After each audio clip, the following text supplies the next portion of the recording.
Boss Lemol sir, ito na po yung laruan katatapos lang i-zero yung scope. Ayan, ating pong target ay naayon. Titirahin po natin sa dating distansya, 15 meter. Ayan, dating target.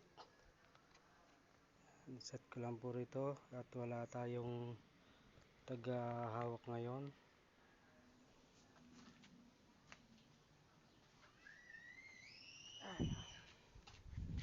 Ayan sir, ganito po yung operasyon ng yung laruan. Buksan lang po muna itong ating lagayan ng bala, ganyan, bago pisahin yung butane. Sa pagpisa ng butane, kailangan sa lupa po nakatutok. Ang pagpisa po ay 5 to 8 seconds. Ayan, pagka napisa na po natin yung butane, ayan, pwede na po natin siyang lagyan ng bala. Ayan. Ayan, sa paglagay po ng bala, medyo i-push mo lang po siya ng konting ganyan para pasok na pasok po siya. Tapos pwede na siyang i-lock, tapos ready to fire na po. Ayan.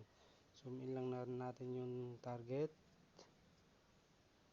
Ayan.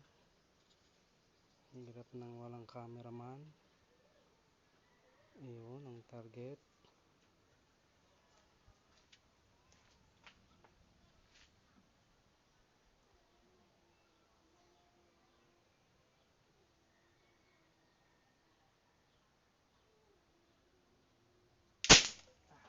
Ganda, tama, nakasigit. 0-0. Ayan, kita mo po ang ganda ng patama ng iyong laruan. 0-0 na yung kanyang scoop. Ayan, okay na po siya. Antay na lang po, isasend ko na po yung link maya maya. At ipapak ko na rin po siya, ibabalot ko na siya. Ayan, paantay-antay na lang po. Ayan, marami po salamat.